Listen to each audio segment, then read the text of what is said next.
how to do your interview skills. And I think all those things are great. And the best thing about them is that they tell you exactly what everybody else is doing, right? You know what your competition is doing. So you don't want to do it.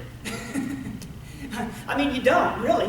You may use it as a guideline. Okay, this is it, this is my competition is doing, how can I use it? How can I, remember you're an individual, right? You want to maximize yourself. You make yourself like everybody else, what are you doing? You're devaluing yourself, right?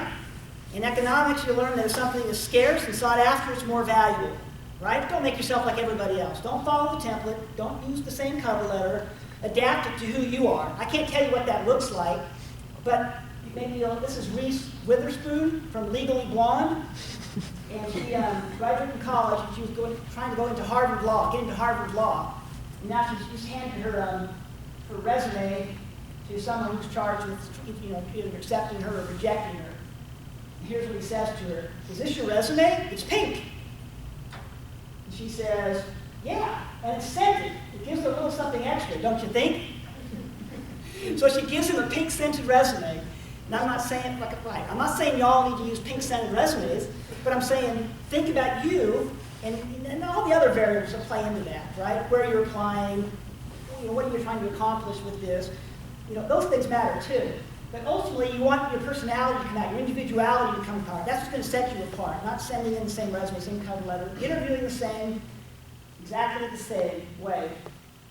I had a student of mine who graduated and was applying to grad school. And she sent me an email and she said, they called me back for an interview, and she told me they only have 25 seats for her program. It was like nutrition science in Southern California. Had 25 seats for nutrition science, and they're going to interview 150 of us. I made it to the interview, but now she said, what do they want? How should I dress? Everything she was saying is, what do they want? And I'm saying, well, tell them who you are. Show them who you are. You want to differentiate. And she was giving me all these ideas that sounded really strange and odd to me that I would never do. She had this, she had like a strange portfolio she was wanting to take in. It sounded strange to me. It must have been very good. And then she wanted to take in this board that she had put together with, like a chart she wanted to carry in with her. And, I never would have thought about doing either one of those in the portfolio and the way she had talked about it.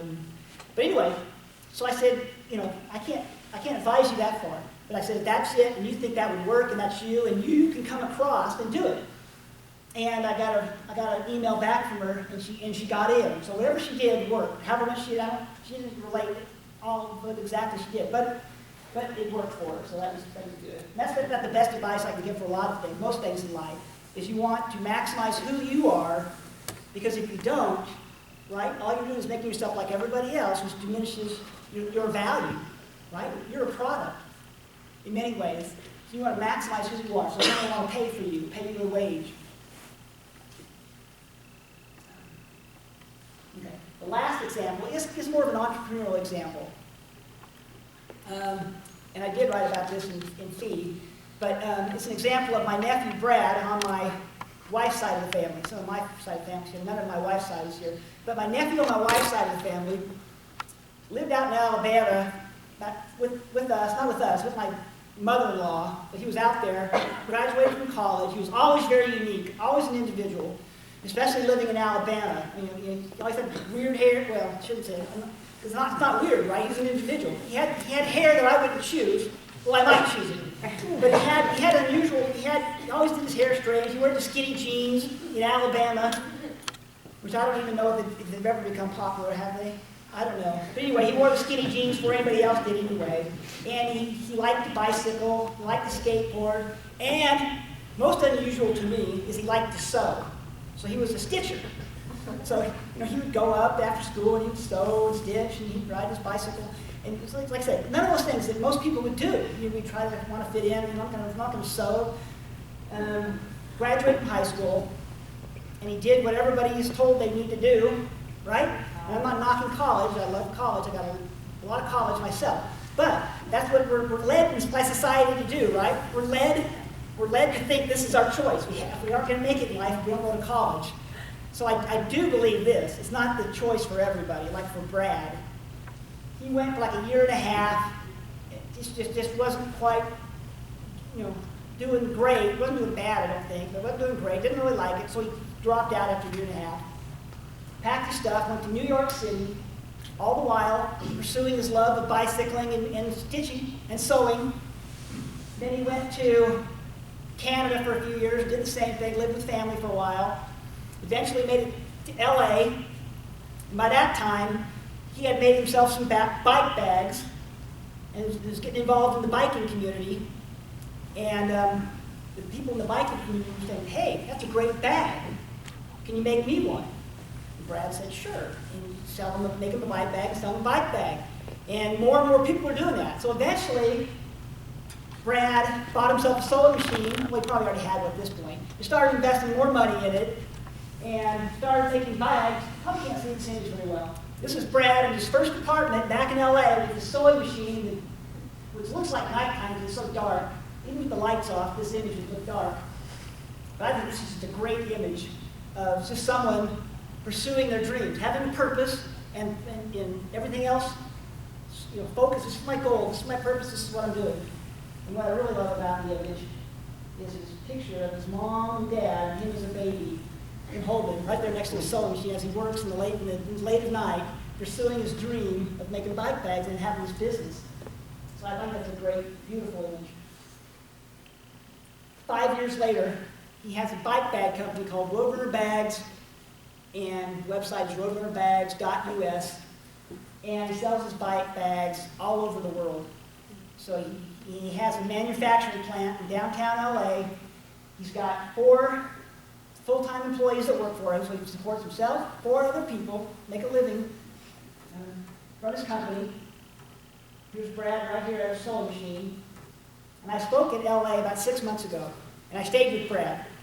And he asked me, he goes, oh, I really wish I would have stayed in college or went back to college and got my business degree. And I was like, why? I didn't, why?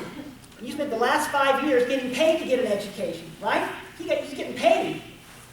So he got paid and really not just paid to get a business education. I mean, there's a lot of things that you guys will get in your business class that he won't have. So there is value in it. I'm not, like I said, I'm not diminishing it. There's just, not everybody's the same, right? We're individuals. But he has this business education tailored specifically to what he loves, right? He knows biking. He knows how to make bike bags. And to go to 5 years or 4 years of business school and then to try it, he would be somewhat, behind that. I'm not saying he couldn't get there, but he would be behind. And so I think it's just a beautiful story of someone being an individual, even though it's not popular for a high school boy to sew. He did it anyway, or bicycle. And now he's got a successful company. I'd like to give him a sticker that says "Shrugged" right there, though, on his sewing machine. There's another image of his part of his plant. The sewing machine is over here. It's got like 3 cats that run around his plant, this facility. And there's Brad, there's 3 of his crew. They all look like individuals to me. But anyway, and there's their factory cats. But anyway, I think that's a great story. Just being an individual. If you be an individual, allow yourself to think for yourself. Don't always follow the pre-paved path that everyone tells you to go down, whatever that is. You can pursue your dreams and can find success. So I love that story. My last thing, I'm about done. You guys did a great job hanging in there. Okay, so this is my image for freedom. Once upon a time in America, it was widely accepted that progress depended upon freedom, individualism and entrepreneurialism, thinking and being productive, people challenging and testing each other's ideas. That freedom leads to creation of knowledge that, when shared, inspires others and spurs innovation and moves society forward and improves lives. I think we still accept that, especially most of us in this room. We accept that idea, but we have a lot of, like I said, we have a lot of impositions and restrictions placed on us that limit that idea, which limit the possibilities and what we can create, what we can do. I certainly still hold those ideas. So My message to you guys is you must be an individual. To be an entrepreneur, you have to be an individual, kind of like Brad. Doesn't have to look like Brad, but whatever it looks like for you. You've got to be an individual, have a strong sense of purpose. Well, what's my sense of purpose? Like making bags or whatever. You've got to have a strong sense of purpose, a high level of self-esteem, which I think just understanding the idea of individualism and that there's no one that has the same DNA as you, there's no one like you, and that you see the world, take in the world, make sense of it in your own unique way. I think that in of itself, if you ponder that, should lift your level of self-esteem way up. You're right? Nobody else can beat me. So if you want me, you got to come to me. So that's, there's lots of other things that build self-esteem, like setting goals and stuff like that, and achieving them. And then thinking, we have to think. Think clearly and logically. And then the very last slide is the message that I give to my 4 kids, and that I give to whenever I have some sort of talk like this where I can bring it up. So I think it's important, which is that you must understand and see clearly that you're not like everyone else, and be proud of it. Ignore and remove all doubts of sameness, and move firmly with confidence towards your goals. Right? You should be proud that you aren't like everybody else, not try to be like everybody else. Thank you.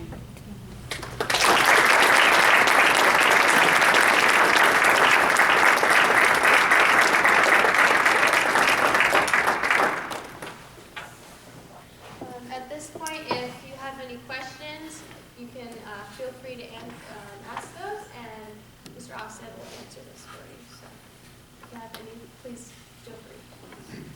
Yes. With the millennial workforce, there has been some people saying that they're not just looking for a place to work, they're looking for a place to fulfill other values and to have a sense of purpose. How do you think that speaks into your concepts of the self-interest as well as the individualism and entrepreneurship? Okay. So the first part of it, you said they aren't seeing that there's going to be jobs to move into? What? They're saying that the millennial wave of workers, they're not just looking for a job to work their 9 to 5. Right. They're looking for a place that fulfills an extra sense of purpose and Yes. giving back, in a sense, Yes. to their communities. Okay. Well, I think the best, my personal philosophy is the best way for you to give back to me is to maximize your productivity. Like my example with Bill Gates. Because I don't think sacrificing yourself for others is going to do it. I think Bill Gates is going to has done far more for the world in creating Microsoft than he'll ever do with his foundation. You know what I mean? I really think that's true. All of our lives are touched and better because of Microsoft and Microsoft products. We're all better. The money that he's spending in Africa to help people in Africa is going to help them, I'm sure, but it's not going to make my life any better. I mean, maybe in the long run it might, our kids, but ultimately I don't think it's selfish to move and act in your self-interest. So whatever that may be, and it could be though, some people do have like a strong desire to be in the mission field or whatever, be a preacher, whatever those things are. I think that's great. Do it. Go back to those 3 points. I can back up. Right there. Whatever that is, find that sense of purpose for yourself, whatever that is, and then pursue it and do the other 2 as well. So I don't know what that is. I think it's fine to do that, but in general, I would recommend people to be productive. Find them, because that in the long run that helps more people than being, moving into some field that doesn't. Does that help the answer? Yeah, thank you. Anybody else?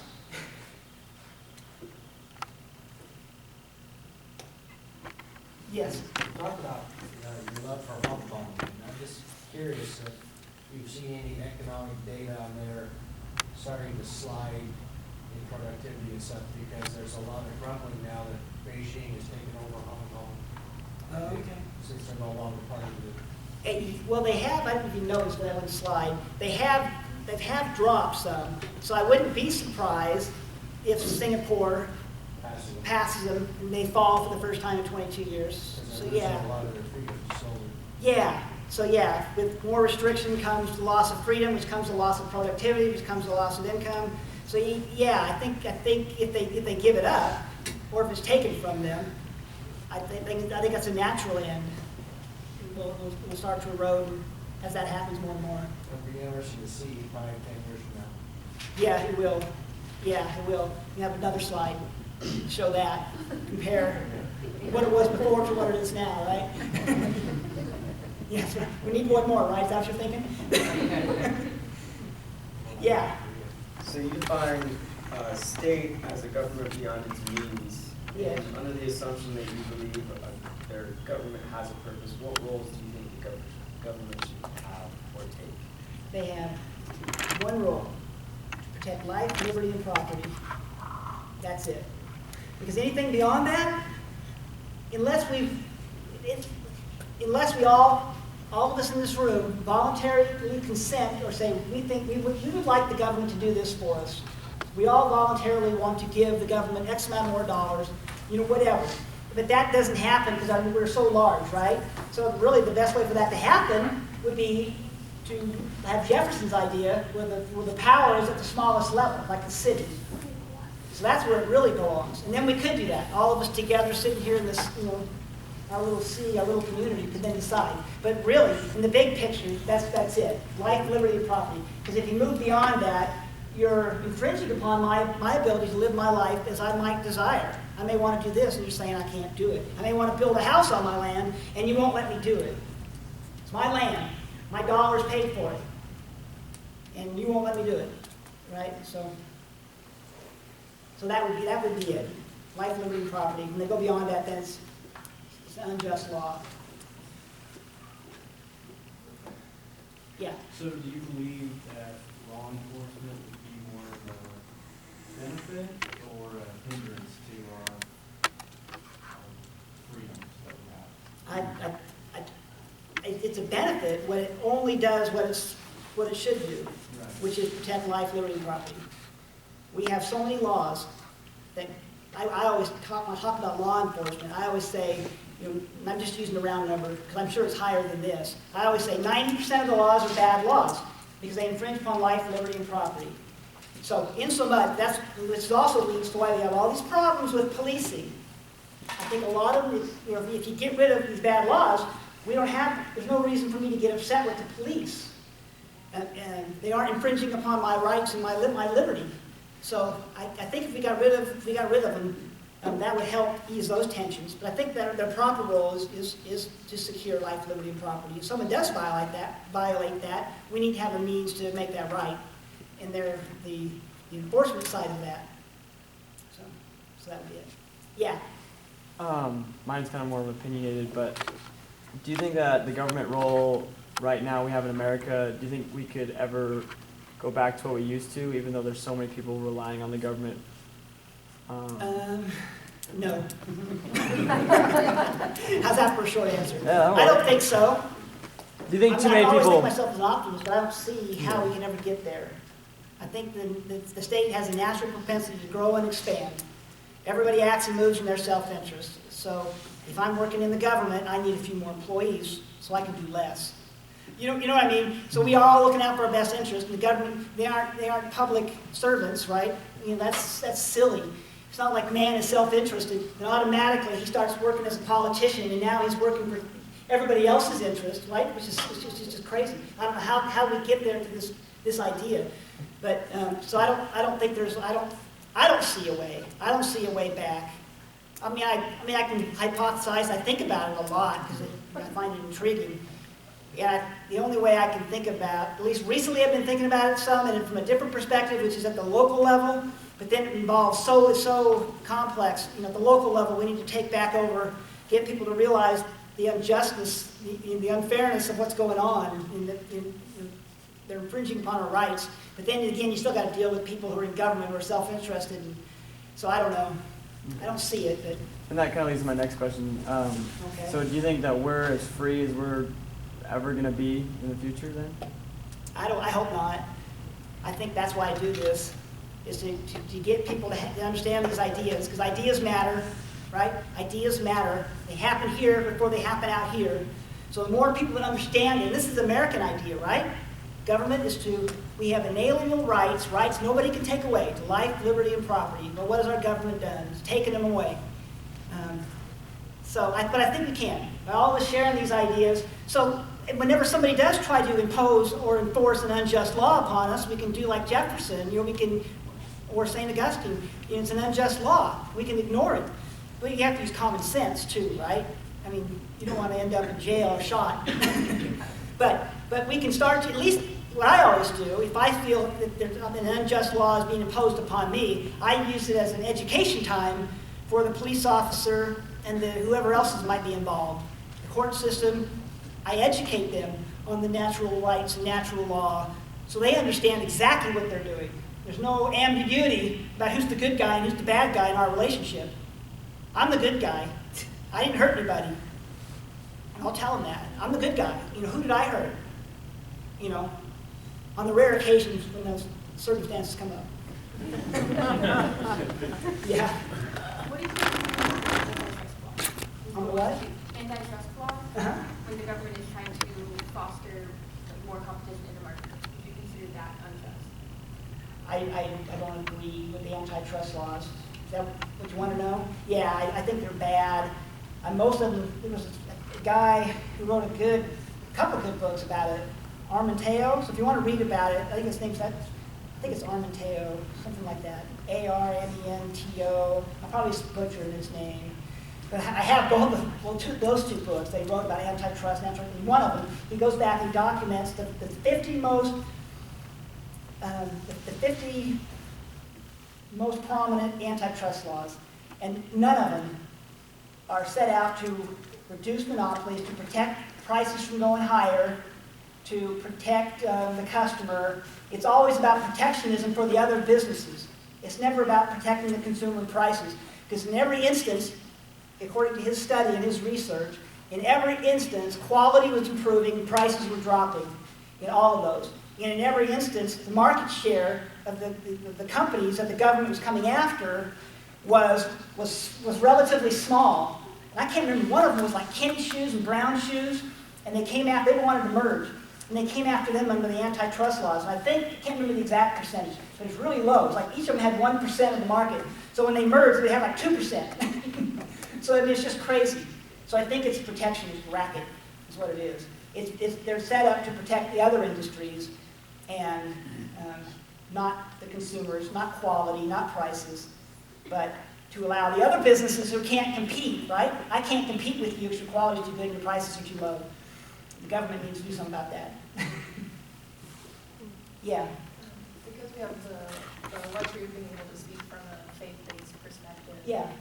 Can you speak into that, how your faith-based perspective has influenced your studies and your research? Yeah. I mean, like I said, I go back to that whole idea that my life is my highest value.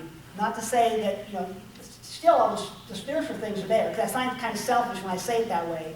Like I'm like neglecting God or spirituality, but that's not true, right? Ultimately, as a Christian, I want to get to heaven, right? That's my self-interest. So I want to do those things that are going to get me there. So it has, thinking economically and understanding it, we all act and move in our self-interest. Even our choice of faith and making those decisions, it's not purely, we just don't make it out of love, I don't think. I mean, I think that's there, but I think it's self-interest too. Nobody wants to go to hell. You know what I mean? So I think that influences my understanding of economics and even in relating it to faith. I mean, it's affected my view and understanding of faith a lot. And how I view the world and how I view my Christian faith because of my love and passion for economics and liberty and understand it. Like even my understanding of government and what they do is odd probably to most Christians because we're supposed to submit to authority when I pronounce it. Yeah, you don't have to because it's not just. You know what I mean? So stuff like that. So it comes from a really unique perspective. But that's good. It's good to hear, right? Because it's good to hear different opinions. That's what college is supposed to be for, right? If we all said the same thing, then you shouldn't come. Anybody else? Yeah. Do you think government, or maybe led the way to the concept of human beings not being human beings, or the other one of man is pig, pig is man, vice versa? I think they played a big part of it, because every time, I've kind of talked about that, I tried to anyway in my talk, because every time they place a new regulation on us, telling us what we can and cannot do, that removes potentially my ability to think about it and make my own choice about it, like a seatbelt law, right? If you get in the car and you automatically buckle your seatbelt without thinking about, why am I doing this? Is this a good idea? And I don't have to think about the risk assessment and evaluate it. I'm not thinking, right? I'm just doing what the government said. Do it. You've got to do it. So it does. It kills our ability to think about, that's just maybe a silly example, but it does. It limits us. Every time they tell us what we can and cannot do, and pretty soon people just start doing it, saying we have to do it because the government told us so, and we aren't thinking about whether it's truly good or truly bad, whether it's just or unjust. So I think so. I think it has. It's what Ralph Adams Krams talks about in his article. I think it's led to people not really fitting into the classification. Anybody else? Yes. Would you tell us a little bit about your book? A little bit about my book, Man's State of Liberty.